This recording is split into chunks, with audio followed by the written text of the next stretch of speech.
could choose a career in demonstration work or releasing your own music, what would you choose? If I could choose a career in demonstration work. Yeah, so like, I'm trying to think of a good example. You've seen places like Toman and stuff do a lot of demos, don't they? Yeah. Like gear demos and kind of. Oh, I see what you mean. So like, so I guess as a drummer, if I was a clinician versus releasing my own music. Yeah, something along those lines. Yeah. Sort of thing. I mean, it's a tough question. The answer, actually, no, that is a tough question because I'd want to say both if I had the opportunity. I mean, something, and forgive me now because I have a habit in these interviews of just absolutely rambling and changing the initial question anyway. So just drag me back in if I do that. But I mean, as a musician, I love performing my own music, recording my own music, or even recording for others. I think that would be categorized in the same question, just in terms of making music. And I love doing that. But I think as I've been a drummer that has always kind of strived to be as good as I can be on my instrument, and I think I'm pretty good at what I do. I also enjoy that sort of demonstration side of things and sharing knowledge with people. So I would almost ask, like the demonstration thing, it's not necessarily like demoing stuff. It's almost like education at the same time, isn't it? Because, you know, I remember I went to clinics as a young kid and it's like you get wowed by someone that can play really well, someone that can show you like all this gear you can dream of buying, and you also learn something. So, yeah, that's a tough question. And if in an ideal world, I would say both, because I do both and I love doing both. If I could only do one, it would have to be continuing to perform music and record for myself or other people. Yeah, I can see I think for me, like, I'd really like to, I need to kind of force myself back into creating music again. I'd love to, for me, the ideal is, I'd say like 70% writing, creating, touring, whatever, anything that involves, if I could just pick my career, like, sure, no questions. But then I really love that last 10, 20, 30%, whatever, if I had to build this ideal career where, you know, you can just go and teach, inspire people, or, you know, or be part of, you know, like do work with companies that you love, stuff like that. I feel like that's all a cool, it's all sort of cool supplementary stuff if the creative side is what you want to pursue. Your question was from, I don't know if you watch any of the stuff from Anderton's. I know Lee Anderton and those guys. Yeah. So Joss Allen, who he used to do stuff with them, he's now in a lot of sort of like death metal projects and stuff. Okay. All sorts of obscure names for them. I couldn't even. Right. Yeah. I couldn't even remember. We did a whole the bands with logos that you can't read. So we did a whole section on, he would show me his records and I would guess what the band was called. And I think I got one. That's a great game. That's a really good game. Someone needs to release a sort of Cards Against Humanity version of that. That would be good. But yeah, I mean, that's a good question. I guess in short, performing and making music, but equally, both of those things are things that I enjoy doing. So in an ideal world, both.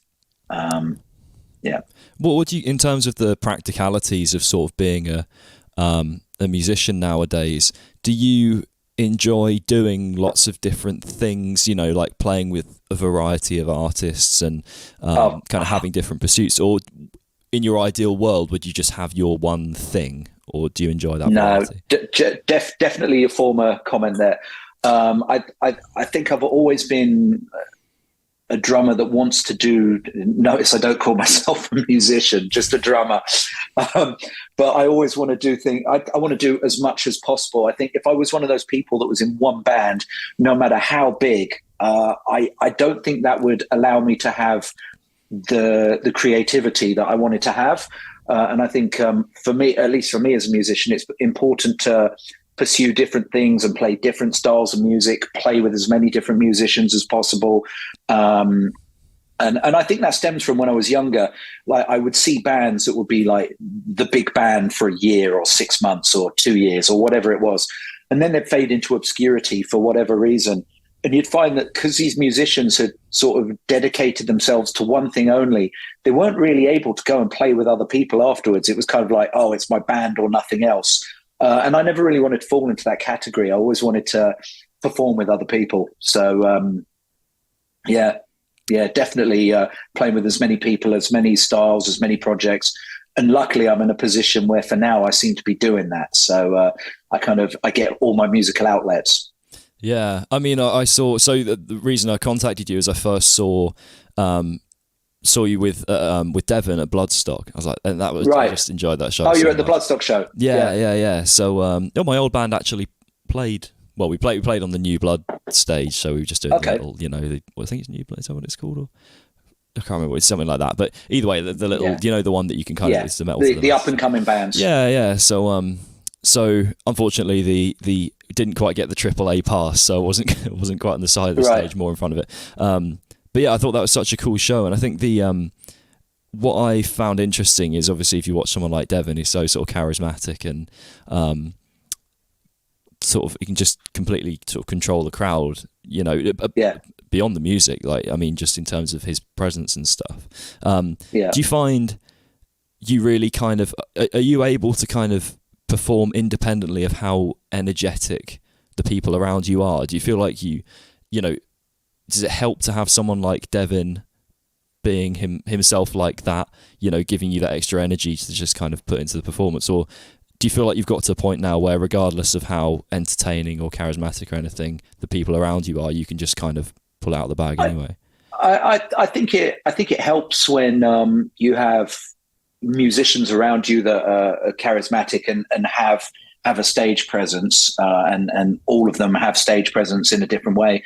I mean, I played drums in the Darkness for a little while, ages ago, and Justin is definitely a charismatic frontman, and I find myself a bit of a chameleon, really. It's like I play for the gig. If I'm doing a jazz gig, I'll sit there and I do plenty of jazz gigs, or a funk gig, or even someone's wedding. You play for the event that you're playing at. You play for the artist you're playing with. For me, I always grew up loving my rock music. So if I'm playing drums in the Darkness and I've got people running around being all rock and roll, I'm going to display that energy as well. Devin's a similar thing. I definitely react off him. But in general, if I'm on a rock gig and I'm meant to be rock and roll, and I can be rock and roll without, being on a gig where they just want you to sit in the background to get the job done, I'm always going to fling my hair about and throw my sticks in the air and have fun. So I think playing with someone like Devin allows you to have fun and know that it's cool to have fun and be seen to be having fun on stage, which is such a bonus in music when you're playing music with people and having a good time. That's kind of what it's about. Yeah. I mean, just some of the stuff he gets up on stage as well, all the extra sort of actors and costumes and things, just crack me up. Oh, well, that Bloodstock show, like when was it Spirits Will Collide, where we had that giant elephant come out on stage? Yeah. And I knew there was like some sort of animal elephant coming out. I just assumed it was going to be a bit of a Spinal Tap moment and some guy in an elephant onesie was going to come running around on the stage. And then that thing came out and I was just like, this is my first big gig in front of like 30,000 people back after, the whole of COVID. And there's a giant animatronic elephant on stage. Like, yeah, it was amazing that. I kind of like the artists that don't take themselves too seriously, that kind of, especially with the nature of like Devin's music, all the kind of orchestral and sort of just very heavily arranged stuff that you've got going on. You could easily take that in like a very performative sort of, like a very kind of serious, lots of gravitas to it kind of way, because it's got this kind of sound. Of course. And there are bands out there. There's some bands, and I won't mention any names because I don't want to be a dick, but there's bands I see out there that I think are great bands, but I feel like they're taking it way too seriously, and there is no fun. It's like we're trying to make a really serious artistic statement and listen to our music. And I get it, and that's cool. But coming back to what I said before, I like to just see people enjoying themselves and having fun. You look back to the rock bands back in the day, like in the 60s and 70s. they're just up there having a good time. You know, no one was really financially motivated at that time. They were just doing what they loved, and it really shows through. And I think the thing with Dev is that, and I think I may have even spoken to him about this on the bus at times. It's like he can be, you know, really, he can be very serious on stage, but he can also be really silly. Like, you know, the shit that comes out of his mouth is, I'm laughing on stage. And I'm sure he might have said this to me, or maybe he didn't. And I this is just my view, but it's like, he can mess around on stage and be absolutely ridiculous, but no one can really chastise him for it. Because he's no, he wouldn't have said this. This was definitely me saying this. He's so good at what he does, and he's such an amazing musician that no matter how crazy he is on stage, you still have to sit there and go, oh, he's so good. The music is so good, you know. Whereas you get some joke bands that are just, you know, singing about God knows what and acting like idiots, and it's funny for 5 minutes, and then you're like, right, we've had enough of this.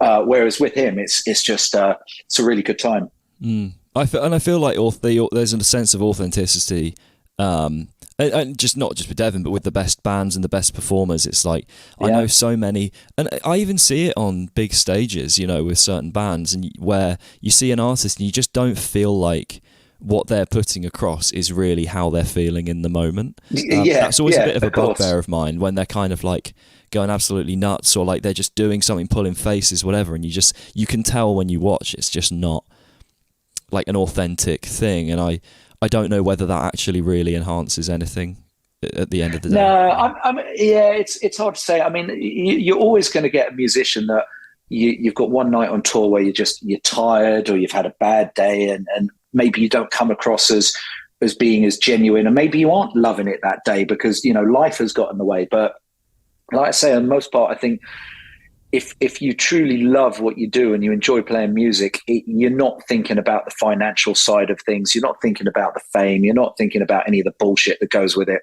You're just thinking about expressing yourself and playing music and having a good time.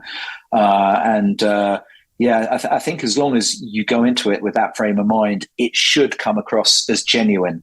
I've had bad nights on stage where life's got in the way during the day, and I literally am counting the minutes till I'm finished, like I go home. Not proud of it, but you know, that's the truth. It happens to all of us, no matter what we do. But I think as long as people are enjoying what they do, it shows as being authentic. It's funny, actually. On New Year's or the day after, I watched some of that Sam Ryder concert that they had on telly, where he had like, you know, all the different guests singing with him. And I remember, we were on tour with Devin somewhere in Europe watching the Eurovision Song Contest from a hotel room because we had a night off. And, you know, I wasn't a massive fan of his, and I didn't particularly like the song. It wasn't for me. But I tell you what, like watching him on that TV show the other day, I realized that just how genuine he seems to actually be about his music, and how much he actually loves being up there. And I felt it was a really good example of something that wasn't contrived, and it was just a dude doing what he enjoys. And I was quite impressed by that. I definitely changed my opinion of him. I think there's so much to be said just for someone just putting across the kind of their honest self. And like, you know, I absolutely love Alter Bridge, and if you watch them live, it is quite like, I've been on tour with them. Oh, really? Yeah, when I was in Hot Leg with Justin Hawkins, we were the support band for their British tour. Oh, amazing. What year would that about be? 2009. Oh, cool. I'm trying to think what album sort of. I wouldn't know. Yeah.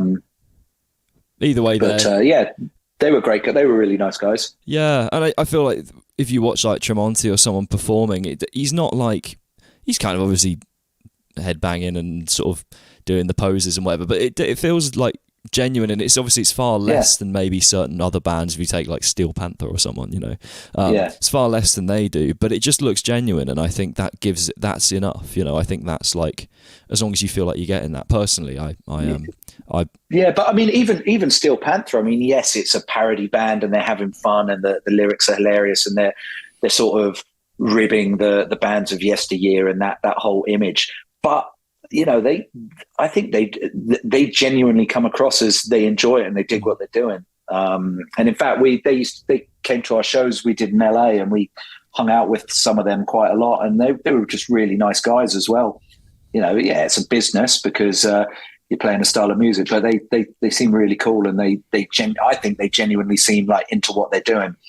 Yeah, I think one of the things that struck me was I went to see Bleed From Within in London at their O2 show, right, and when I sort of hanging with them, this is meant to be like hanging backstage. Look at me, it's just what I was doing, and everyone there was like really not just friendly, but like treated me as equal. And there's something about I feel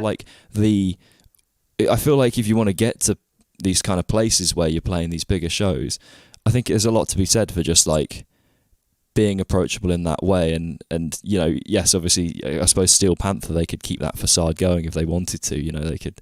Yeah.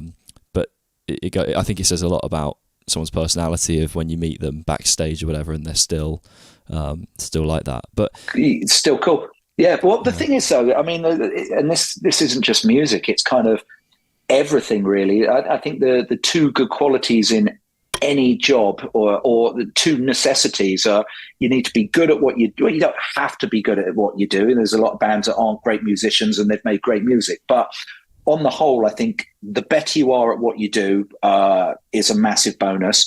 And also the even bigger thing is no one wants to hang out with a dickhead. Do they? People want to hang out with people that are cool and they get along with. And I find the majority of big musicians that I've met, and actually this year with doing festival season with Devin, we've run into a lot of bands, some of which I was massive fans of as a kid. Everyone's really cool. The only time I run into people that kind of are not that cool are bands, and not all bands, just some that are trying to make it, and they just assume that the way you have to behave is a certain way, and it couldn't be further from the truth. But yeah, everyone I met during this summer tour was just really cool. And like you say, that's a big thing. You go backstage at one of these concerts and you do get treated like an equal. No one's trying to say, or very few people are trying to say, oh, look at me, I'm better than you. There shouldn't be a hierarchy. We're all just people doing stuff. That's the whole I think there's quite a lot of weight to the phrase "we're all just people doing stuff." Like when you actually, obviously it sounds a bit throwaway, but actually I think there's a lot to be, like the amount of times I've chatted to people on this podcast or, at gigs or whatever, where in my head, like they're smashing it, that they're certainly somewhere I'd like to be going.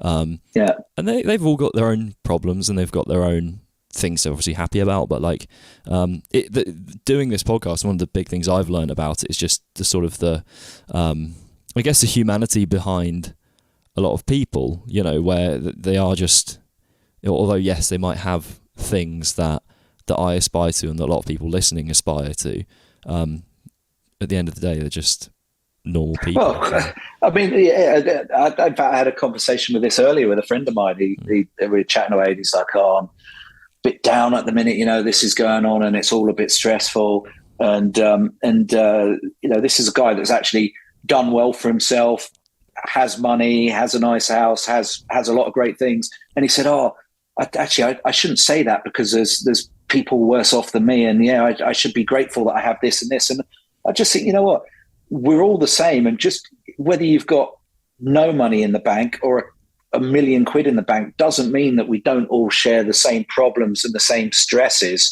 And it just goes to show you money, success and wealth don't add up to being happy, So just because you're successful doesn't mean you can't be, down about things on the day. And as I said to my friend, why are you being down about it? Just because things are good doesn't mean you can't feel, in a bad place. It's loud. What do you do if you're, say you have a rough day or whatever, or you're just really not feeling it one day? How do you kind of get yourself into the mindset or get yourself through the performances and stuff when maybe, loads of stuff's gone wrong that day, or just personal life, whatever stuff's just getting in the way? How do you kind of move past that? This is probably a bad answer, but I would say for me, I just get on with it. And I while that sounds like a positive trait, like, oh, everything's going wrong today, oh, you can just get on with it, I think part of my problem is that by getting on with things, sometimes I actually fail to. God, we're getting deep here, aren't we? It happens. I fail to like acknowledge and deal with things. I just I don't say to myself, "Oh, this is bad. How's it affecting me? How am I going to mentally get by this?" I just go, you know what? I'm just going to get on with things, and I actually think that's possibly a bad way to deal with things, because you do have to face up to issues and try and sort of make your peace with them, rather than just going, "Oh, I'm stronger than anything. I'll get on and do it." So I do tend to just sort of go, right, let's pull myself together and get on with it. But I don't necessarily think that's the best way of dealing with things. I don't know where, for me personally, I'm trying to find my balance between getting on with it and actually sitting back and taking the moment in, if you know what I mean. I think it's a difficult one, because there's on the either extreme, if you just get on with it, you may never actually take the time to think about and process the stuff you're having trouble with. That's what I'm saying. Yeah. But then on the other end, if you sit there processing all day, all you're doing is just wallowing in your own kind of, emotions. Completely. I mean, I think there's days where maybe people can't pull themselves out of bed or can't be bothered to carry on with things. I mean, I feel fortunate. I've never reached that position, and I will always drag myself out of bed and do things, even if I'm in a foul mood. But I think you're right. You have to learn that happy balance between getting on with your day and actually understanding what is getting to you or causing issues, and find a way of dealing with it. So at a later date, it doesn't actually drag you down. I think the one thing I've learned, this is getting deep, I guess, but the one thing I've learned recently more is that obviously if you're upset about something, I have found that if I try and push it off, if it is something that really is quite like affecting me quite a lot, if I try and push it off, I find that, because they talk about how exposing yourself to stuff, you become almost desensitized to it. It's how they treat things like phobias and things, right? And I think sometimes what happens if I don't let myself just sort of experience something, eventually it just gets to a point where I can't help it anyway, and I just become upset. But then I've not actually, I've only experienced it maybe twice before. Whereas if I just sit with it, if I just allow myself to sit with it for 10 minutes every day, whatever, as depressing as that sounds, you just almost get bored of it. Like you almost just, because you allow yourself to go through all these negative whatever thoughts, but then you kind of almost just become desensitized, but I think maybe in a positive way, not just in a way of like you just get used to it. I mean, I found recently with some of the things I've had trouble with, where if I just let myself think about it for a bit and then crack on, and like if I talk through it with friends and stuff, sometimes I remember there's a few issues that happened recently where I talked to some friends, and by friend number 5 or 6, I was kind of almost bored of talking about it. Which kind of I thought, but in a good way, not just bored as in like I'm just feel awful and bored. It was more like I felt like the issue had just, like I said, almost been made boring, which I found quite useful, I guess. That's an interesting point. And I also think another thing is when all of it, and it's funny, like you look at the way people present themselves online. Oh, everything's great. Oh, I'm doing this show. Oh, I'm going to this restaurant. Oh, isn't my life fantastic? Everyone's life on front facing is fantastic, where I've learned that everyone suffers some form of the same, stress and grief and problems. Doesn't matter who you are, everyone does that. And I'm starting to realize a big problem of it is that you never talk to other people about it. Like you don't say to your mate, "Oh God, guess what's happened? And what do you think I should do?" Like you're saying. And I think if we actually spoke a little bit more about stuff, you would realize that you're not because you feel like you're the only one going through the shit in your life. And the fact is you're not. Everyone else is doing the same, but because you're not willing to speak to people about it, you don't realize that you're like, it's not just you. Well, I mean, I had literally a thing come up about a month or so ago that I chatted to a few friends, and 2 of them were in basically the exact same, like almost the exact same scenario, If anything, objectively their scenarios are probably worse than mine. So that kind of gave me some sense of perspective. But because I mean, obviously there'll be a lot of people who see you. There might have even been people in the Bloodstock crowd. There's a lot of musicians that like metal music, who might see you guys up on stage playing in front of, I don't even know how many people would have been watching there. I mean, it's going to be I think Bloodstock was about 30,000, maybe. Yeah, something like that. Yeah. You know, there'll be people there watching you guys thinking, "Oh God, I wish I was doing that." And do you yourself? That used to be me. Well, I was going to say, like, and do you still find yourself getting those moments even when you're playing to all these crowds and in theory doing what a lot of drummers out there kind of dream to do? Do you still find yourself sometimes side stage or maybe watching a gig or just at home kind of thinking, "Oh, I wish I was X, Y, and Z," you know? I mean, when I was younger, I obviously used to go to gigs and concerts, you know, from a young age. I think I started seeing bands from when I was about, 8 years old or something. Because I came from sort of a family that liked music. So that was always there. And I'd always look up and go, God, wouldn't it be cool to do that? And then as I got better at my drums and started actually working in London and you'd see gigs, it was like, I really want to do that now. And I think now I do it. I don't think grateful is the right word. I'm proud that I've worked my way up to being able to do that. And I mean, definitely when I'm on stage, I'll have moments where I just think, look what I'm doing. Like, this is really, really cool. Prime example of that was the 2 Albert Hall shows that we did last April in 22. I'm just up on stage doing my work, playing. And that was actually a very precious situation because I had to learn.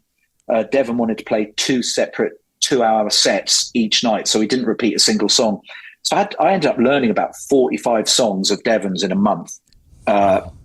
And I was on tour with someone else, so I was stuck on a tour bus in America, so I didn't even have a drum kit to play through these songs. So for a lot of that Albert Hall gig, it was really like, right, really pay attention, think about what you're doing, get it right. But there were a couple of moments where I sort of relaxed and chilled out and sort of looked around and I was like, this is crazy. Like, every and I look back over the last year, like if I had to stop playing music tomorrow, I think every musical fantasy I probably had as a child, I've achieved. I've toured the world. I've been on tour buses. These are all things I thought were cool as a kid. I've played in front of up to 100,000 people. I've played in massive bands. I've I've achieved everything I could have ever dreamt of doing as a kid. And it's really cool to be able to sort of sit here and say, wow, I've actually done that. And, it was a lot of hard work to get to that point. And I would hope it continues. But this is the beauty of what we do. This year's great, but you never know what's around the corner. And look at the pandemic, that stopped everything. So, enjoy it while it's here and work your hardest to kind of carry on doing what you're doing, and hopefully it'll be okay. But you never know. Yeah. Well, yeah, I think that's the thing of often pursuing the career, particularly if it's more of a passion-based career, not something so corporate. Obviously I have to make money now to survive and, pay my mortgage and all of that. So it's music's maybe not as enjoyable as it was when I was 15 years old, cutting out pictures of drum kits in magazines, thinking it was really cool. But and actually, I sometimes see like amateur musicians that just play for fun, and I'm almost jealous of like the reckless abandon they have and how just like they love it. Of course, I love what I do, but as it's a job and there's work, there becomes that sort of element of stress. And I would love to get that. Oh, my delivery's here. Delivery, yeah. Give me 1 second. Sorry. I suddenly realised I've still got my AirPod in. Yeah, I was thinking, is this having a go at my dog? I was thinking, is this some like lapel mic or something that I've not spotted? I didn't. No, I've just got my AirPods in my ear. But hey, Bobby, come up here. Come up here. Come on. Here, I don't know if you can see the dog. I can just about see the top of the dog. There we go. He wants to get in on the interview. Look, Bobby, who's that? He's got his pink toy in his mouth. I need to have a leaderboard of I've had various pets appear on the podcast. I need to have start a leaderboard of like best dog or something. Yeah, exactly. Trying to think which ones I've. There's been a few ones. But what I was gonna ask was. I forgot what we were saying. That's all good. I had a question in mind anyway. Obviously you talk about having achieved a lot of the things that you sort of set out to do, and that young you would love to see older you doing, what's the kind of mindset once you've done that stuff? Like, because I guess it could be easy almost to sort of go into decline and go, well, I've done all this now, so almost take your foot off the gas. And does that ever happen or no? I've never been that person. I mean, if I'm not away on tour or I'm not, working in any capacity, I will go to my studio. I will still try and practice my drums 3-4 hours a day when I have the time. I'm as a drummer, I'm nowhere near as good as I would like to be. And I'm always striving. So I'm that guy that's always striving to improve myself. So I don't really think I let my foot off the gas. Maybe I need to once in a while just to take a bit of time off. But I feel fortunate that I don't have. I'm not of that mentality. I want to keep driving myself to be better, and I want to keep driving myself to do more things and play with different people. I'm playing with Devin Townsend now. It might last, 6 months. It might last 2 years. It might end tomorrow. I don't know. So, I never take anything for granted, and I'm always, working to do more things. Mm. Yeah, I mean, I think you've got to be driven. You have to be. Well, you don't have to be driven, but for me, I want to be driven and I want to achieve things. Well, you kind of say success breeds success, doesn't it? And I think that almost once maybe that idea that actually when you do achieve your goals, assuming you've got the right mindset to get yourself there and you don't just get lucky, you're going to hopefully have that mindset of, well, I've done a load of cool stuff now, so I guess I can do even more cool stuff. Well, and it's like anything, isn't it? It's if you do something that's moderately good, other people take notice. People go, oh, he's working with him. Oh, I'd like to work with him as well. So from that point of view, when you start getting bigger gigs or better work, it doesn't even have to be music. It could be anything. If you get a promotion to, vice chairman of something at a company, suddenly, another big company looks at you, oh, he's in that role. Oh, let's take him. I guess you become a bit of a commodity, or you become wanted. So it's that initial hurdle of getting to that point that's a hard bit. It's a bit like, I remember when I tried to get my first mobile phone when I was about 17 years old, and I couldn't get any credit. They're like, sorry, you can't have credit because you haven't got any. So it's kind of, you have to build up your credit before people start, lending you money and stuff. And it's the same thing with music. You have to get some stuff under your belt to become deemed more worthy of playing with other people almost. Mm.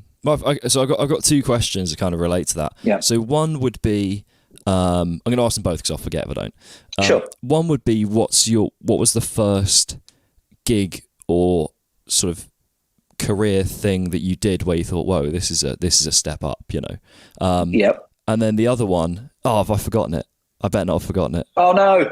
Yeah, it was. No, I've got it.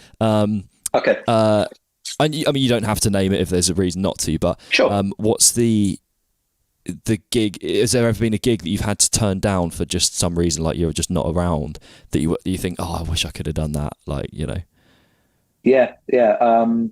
Let me answer the second one first because it's in my head and I know. So oh God, who wants me now? 1 second, someone's ringing again. It's all right. There's even more. Oh, I know what this is. I think it's my Hello Fresh box. Right, definitely don't eat that, Bobby. Right, I'm back. Oh yeah, that is the food thing. Yeah, I've been meaning to get the Simply Cook at some point. I like them, the little recipe boxes with them. Yeah, all that's good. I'll tell you the one that I think I like even more is Gusto. We try that because I'm vegetarian, and like all the HelloFresh stuff, they just give you like vegetable dishes where like the Gusto thing actually gives you like fake meat proteins and stuff. Right. So that's my recommendation. I'll keep that in mind. Yeah, but I just got another HelloFresh box because they gave me like 50% off. So I was like, I'll do that. Yeah, well, yeah, it was. Yeah. Go on. So it was the gig you've. So the question was, what's one gig? Did I have to turn down something because I wasn't around? Yes. So when I first started working with Justin Hawkins, so the Darkness broke up first time around, whenever that was. And I'd met, I'll drag the story out a fraction. This sort of jazz funk band I played in, there was a guy, John, who was a fan of the band. And he was a big fan of the band, loved my drumming. And he's like, I'm really good friends with Justin Hawkins. And I've told him that, when he starts his band, give you a phone call. This just shows actually in terms of like getting somewhere, how things work. Here's me playing in a jazz funk band, good jazz funk band with great musicians. and a completely guy that's got nothing to do with music, but claims he's best mates with or good friends, because everyone is friends with a celebrity at some point in their life or claims to be. And you hear that loads, and I just ignore it. And he's like, I've been telling Justin to get you, in his band. I'm like, yeah, sure. Of course, time goes by, don't hear anything. About a year and a bit later, I get a phone call, and someone goes, oh, is that Darby? I'm like, yeah. And it's like, oh, this is Justin. And I'm like, oh, singer Justin. He's like, yeah. And, ended up going to Justin's house the next day. And then he's like, do you want to join my band? And it actually happened. And we had this band, Hot Leg. And I remember day one of rehearsals with Hot Leg. I'm in the studio with them. It's great fun. We're playing rock music. I'm thinking, if ever I'm going to make it in as a member of a band, chances are your best case. And this was the reason for turning the other gig down. Best case reason is, if you're going to try and make it, you want to do it with a guy that's already sold 5 million records and is popular, being Justin. And we were on a break, and my phone rang, and it was Gary Moore, the guitarist. Gary Moore from Thin Lizzy and just Gary Moore. And he's like, because I'd played with him a few times, in fact, on and off over 4 years previous. And I got on with him. He was a nice guy. And he was like, Darby, my drummer that I'm using isn't working out. I love your playing. Do you want to join my band? And I said, I'm in rehearsal. Can I phone you back tomorrow? And he's like, yeah, no problem. And I thought long and hard about it. And I turned Gary down. Reason being, I just was like, do I continue wanting to be a sideman for other people? Or do I want to have my shot of maybe being in a successful band that I'm, an equal part of? So, I turned Gary Moore down. That's quite a good. But that's almost worth it for the story. That's just. It is. Say, But you know what? It was the right thing to do. It was the right thing to do. And maybe if I played with Gary properly rather than a few one-offs in his band and done tours with him, I might have met whoever else and joined their band. But all the things that came off from me saying no to that and playing with Justin Hawkins, including playing in the Darkness and doing, headlining the Isle of Wight Festival with them and a bunch of other really cool things. Another direction of stuff has come off that's got me to where I am today, which I'm happy with where it's gone. Maybe it would have been better if I'd stayed with Gary. Maybe it would have been worse. I don't know. Or sorry, gone with Gary. But yeah, so turned him down. What was the first question? It was at one point, actually, just based off what you said, actually, because obviously if you were to have gone with Gary Moore, for example, obviously Gary is very much the focus there as well, isn't he? In terms 100%, yeah. Whereas perhaps what you opted for, you're going to have more of an opportunity maybe to shine as a band member, like you were saying, I guess. Exactly. It wasn't like an egotistical decision, I'm going to be in a big rock band. But I just thought, we've all been in bands growing up that are trying to make it, that have had a little bit of success, no success, whatever.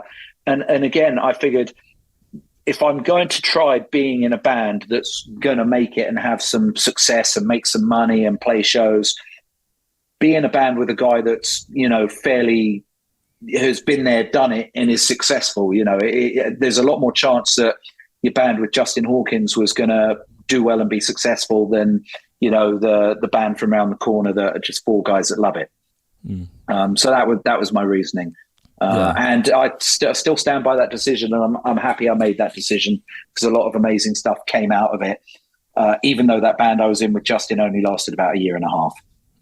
Yeah, well, I mean, if it sends you in the right direction, even just a little bit, Well, so I think the question before was, what was your first gig or just career moment where you thought whoa, this is a step up now, I've kind of, I'm in the next league, if you like. I know that's maybe not the best way to look at it, but I feel like that mentally it does happen. That's a tough question.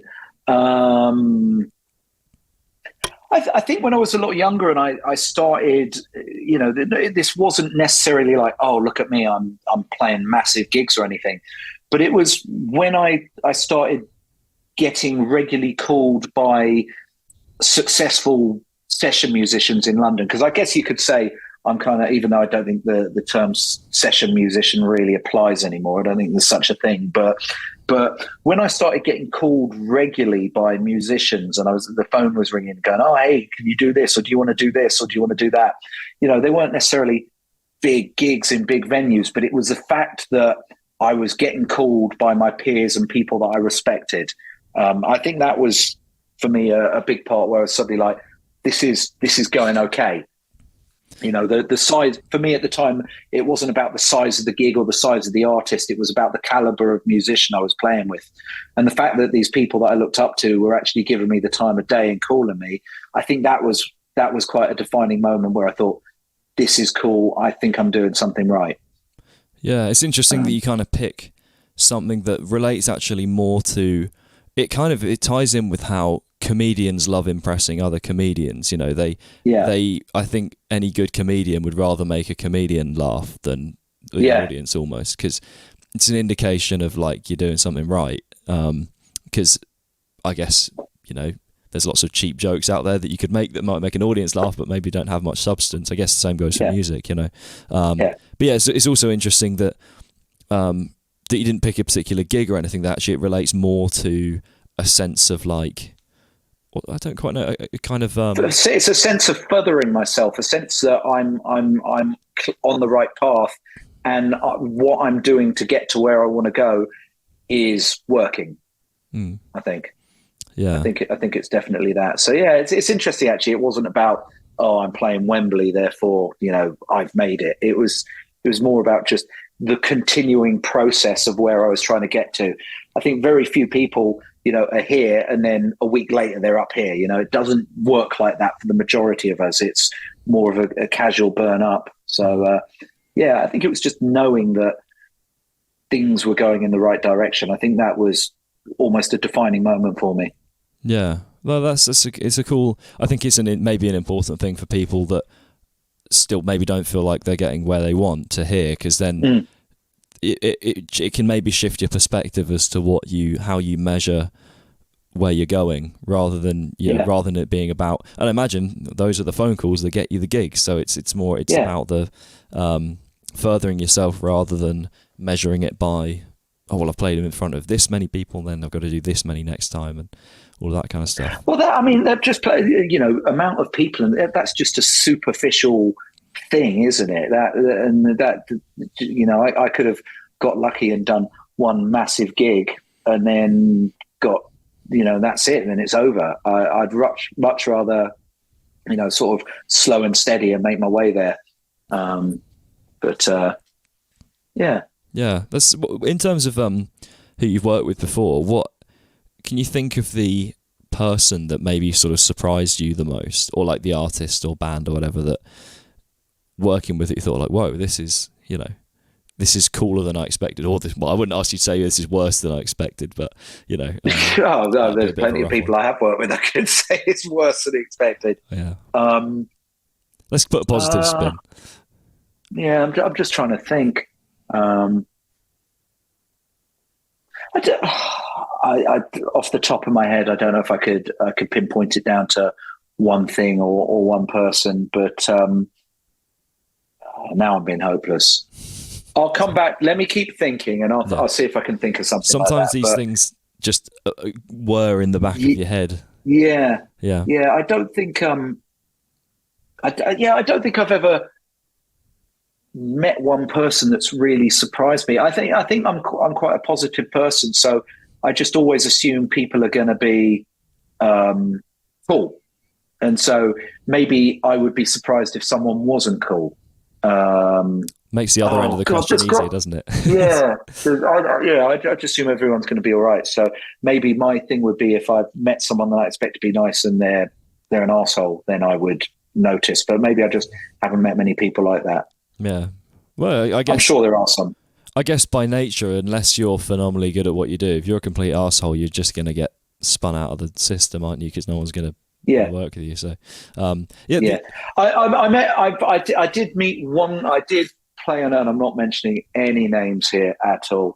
I did play on a bill where I had to back some people, and there was one guy who I felt was really up himself and a bit of a just not that friendly and very dismissive and very basically just a bit of a arse really. But then he was from such a big band and that had been around for so many years. I guess I could understand maybe why he was off with people. Like I see it. I play with Martin Barre, the guitarist from Jethro Tull, and that band's been big for 50 years, and it doesn't matter how nice a person you are. I could imagine that if you're asked the same question again and again, or you're being hounded again, your defenses might go up. I'm not talking about Martin, but I'm just using this as an example. When you've been in a band a long time, your defenses must go up a little bit. So maybe that's what was going on with this guy. Yeah, it's an interesting. I don't know if. You always got to think like, were they always like that, or Well, that's the thing.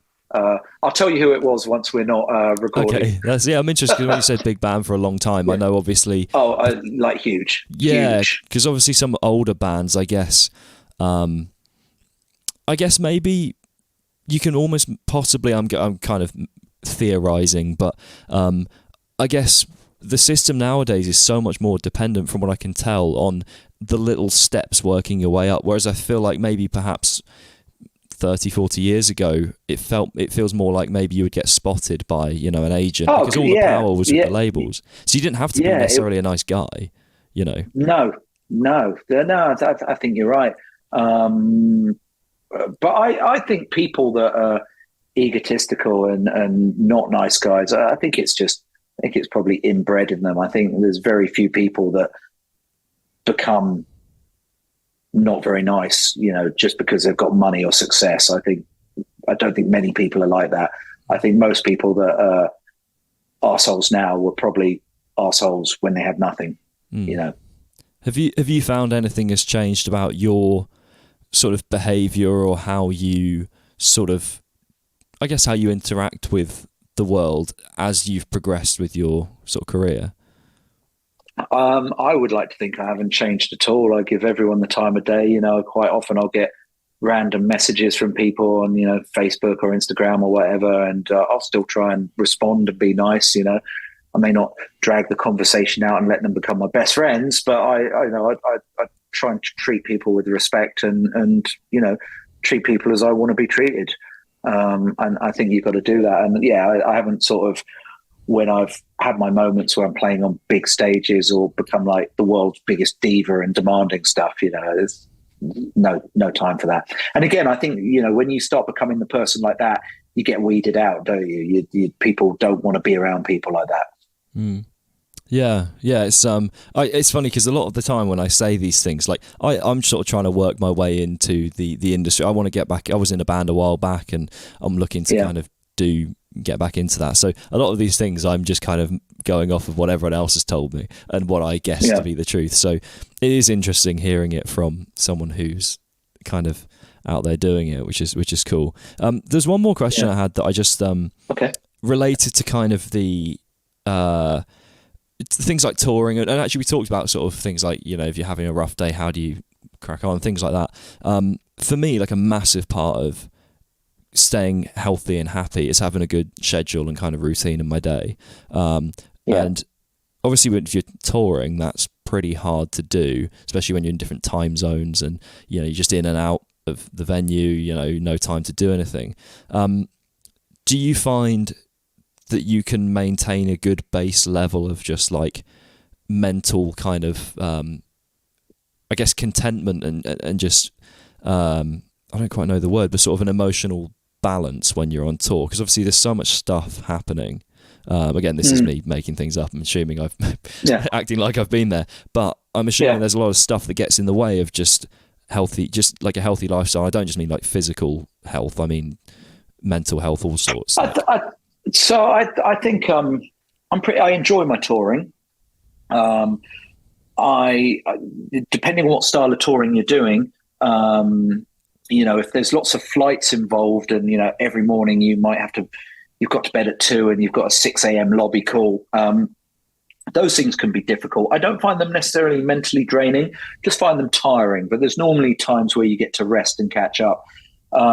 If you're on a tour bus tour around Europe or around America or something like that, actually, as long as you don't mind sleeping on a bus, which I find quite therapeutic, like just lying in my bunk and the road sort of rumbling away, I quite like that.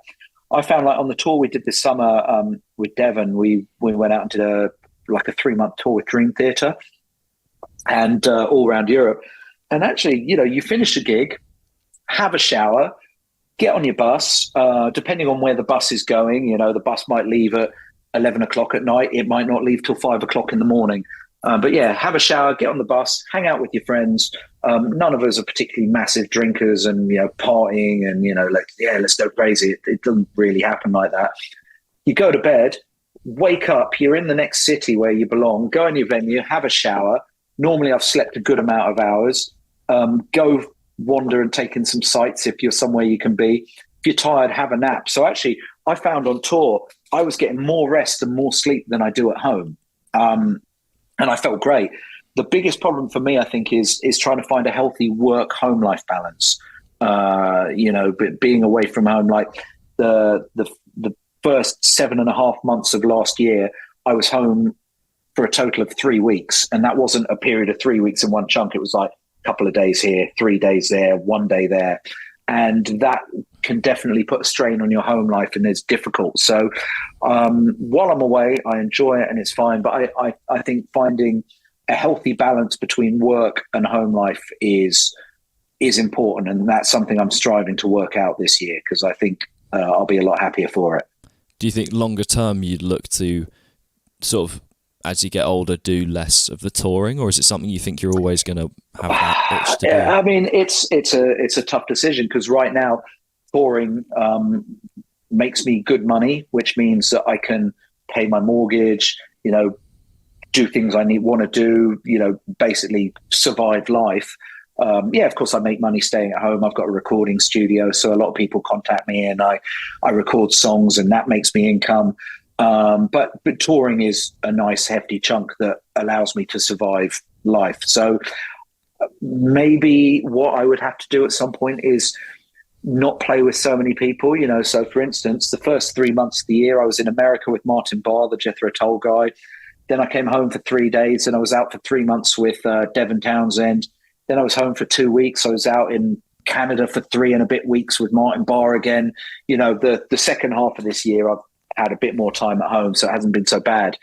Although I just finished a month tour with Martin. So I think maybe trying to juggle 2 gags at the same time is difficult.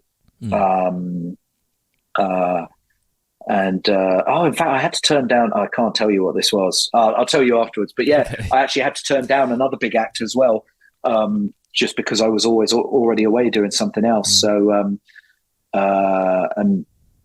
so I think, for instance, this year, if I did a bunch of touring and then I had a month off and someone said, "Oh, can you go do 3 weeks in Australia with us?" I might have to strongly think about making the sensible choice and saying no. Just because I think it's work is great, but I think work and home life balance is definitely an important thing. Yeah. It's I find it interesting hearing that, because I think, again, some of the younger aspiring musicians might think, balance, what? I just want to go out and tour and do all of this. Yeah. But, obviously. And I probably did as well, but I wasn't doing the sort of work I'm doing now when I was 22, Wish I was, it would have been great. But actually, I don't think I would have been ready for it at that age. So, shit comes to you when it's meant to come to you, I think. Yeah. So that's definitely important. Especially as you get older and, you own a house and you're married and you've got a dog, you have to think about other people other than yourself. Yeah. Well, balance being the key takeaway. I think that's a good place to close it up, because I need to get a question for the next guest, which we mentioned earlier. So I don't know if any of the things that we've discussed will help prompt that. I've got a question. Let me try and phrase it correctly. And this kind of goes back to what we're talking about having a career that goes like that. At what point in when you were trying to do what you do now, did you suddenly believe that, wow, this is A, the thing for me, and B, I think with a bit of hard work, I could do it? Like, what was your defining moment where you realized what you were doing could be more than a hobby and could actually become a life? Yeah, that's a really good question. Yeah. just fight sort of. I think those moments, and again, I'd be interested to hear if it might be the complete opposite to yours, where there was just this like thing, you know. For me, I won this Young Drummer of the Year competition when I was about 13 years old, and you know, I'd been playing drums and I was always good at drums to that point, but that was suddenly like a light switch in my head where I went, I could do this. I could make a living out of this. I want to try and do a living out of this. So that would have been my point, and I'm sure it comes to different people at different times for different things. But yeah, I'd be interested to know that. Yeah. That funnily enough, that I won't say why, but that story reminds me of someone that, like I say, I know in the industry that I'm just aware of that. Just think, oh, what a knob, you know. You can tell me who that is after. Yeah, we'll after this. This whole. Yeah, I'll just quietly leave record on, and then I've got blackmail for the next for the rest of your career. Yeah, exactly. No, cool. So also, I need an artist that you'd like to promote to the world that you think maybe deserves some love that doesn't get what they deserve. Okay, that's a tough one. And I haven't thought about this once at all. There's, let's see. So not a like majorly smashing it out successful band, someone that's good, but. Well, I mean, anyone you think is worthy of, it doesn't have to be an artist, it can just be a musician that deserves some appreciation. I've got a couple, actually. One is a guy that I work with, and record for, who I used to be in a band with back in the day, his name's Willie Dowling. He used to be in a band called Honeycrack back in the day. I don't know if you remember them. And he was also like a member of the Wild Hearts for a while and stuff like that. And he now just makes a lot of music. He's got a band he does called the Dowling Pool. And then we've also been recording music for another project. And he's just a great musician who writes really good songs. So I'd say he would be a guy to check out, Willie Dowling. I think he's a very talented guy. Another guy actually I'm really into was when I was doing when I landed the Devin gig, and I looked on Facebook and people were like, oh, who's going to be in the band? And I noticed there was this one guy that loads of people kept saying, oh, get this guy on guitar. And you know, when you see stuff like that, you go, oh, it's some hopeless guy that's just got all his mates to do it. And I went and checked him out and absolutely loved all his music. And it was a guy called Chris Catalyst. Don't know if you know him. He's from Manchester. Not familiar. And I just checked his music out and I was like, I really dig your solo music. And I sent him a message and said, oh, I'm doing the Devin gig. I really like your music. And he said, oh, cheers. And like sent me all his CDs and stuff and vinyl. And actually, I just bought his last vinyl just to kind of say thanks. But yeah, Chris Catalyst, I really like his music. He's done a lot of stuff and he's good. And he's also, I didn't even know this, it turns out he's one of the guitarists in Ghost. Oh, okay. That's not secret, is it? Or is it? Well, it's not now. No, that all came out a while ago. I saw it in the press because I read about it. But it was just funny that I didn't even know that. I just thought he was like sort of, doing all his own music and all that stuff. And but then I saw it came out in the press that he was in that band as well. So I was like, oh, good on you. Here's a guy that's trying to, put all his own music out and do stuff. But he's also, a bit like me, being in that sideman role in another gig. But I really like his music. I'd say he's worth checking out. Awesome. Nice one. Well, if you've got anything you want to plug to the world to finish up, then no, just come out and see a Devin show this year. We go out on tour in February. Come and say hello. Will you be, whereabouts are you touring? All over Europe. Is that UK included? Yes. Yeah. Nice. Where are you based? I'm in Birmingham. Oh, okay. I think we might be playing Birmingham. I'll have a look because, like I said, I've never actually been to a Devin show. I've seen Devin. So, well, obviously I've seen you as well, but So yeah, I'm just looking now because I've got all the dates. I'm just looking on Dev's website now. Mm-hmm. We've got about a month in Europe, and then we come and do. Here we go. Bristol. No, that's not quite right. Manchester, Nottingham, Newcastle. Oh, Wolverhampton. Oh, cool. Yeah, that's easy for me. That's on April 4th. Nice. Okay. Yeah, come to that. I'll stick you on the guest list. Oh, amazing. That'd be awesome. Yeah, come hang out. So yeah, plug that, come say hello. Or go check my solo album out on my website if you fancy a listen. I had a quick question actually relating to that, because I did have a quick sort of browse through the is the intro in Quadrant 4, is that like a Van Halen homage in some ways? No, so Quadrant 4 was out long before Van Halen did Hot for Teacher. Oh, I didn't know if this, because I wasn't familiar with it, so I didn't know. Oh yeah, no, Quadrant 4 is a song by an old 70s drummer called Billy Cobham. So I would say that song is probably early to mid 70s. But yeah, it does have that sort of vibe. That whole sort of double bass drum shuffle thing became very popular in the 80s cock rock days. But I guess it kind of goes back to, there was like Quadrant 4, Space Boogie by Jeff Beck in the 70s was another one that was probably majorly known for that feel. And yeah, the keyboard player on that intro, because that keyboard intro on that song is absolutely mental, is Jem Godfrey from Frost. I don't know if you know that band. No, he's a phenomenal piano player, and they're a really good band. I played on a few songs on their last album, but they're worth checking out as well. They're a really good band. Yeah, awesome, cool. Well, thank you very much. I've had a great time. Cool. Yeah, it's been fun. I've enjoyed this interview.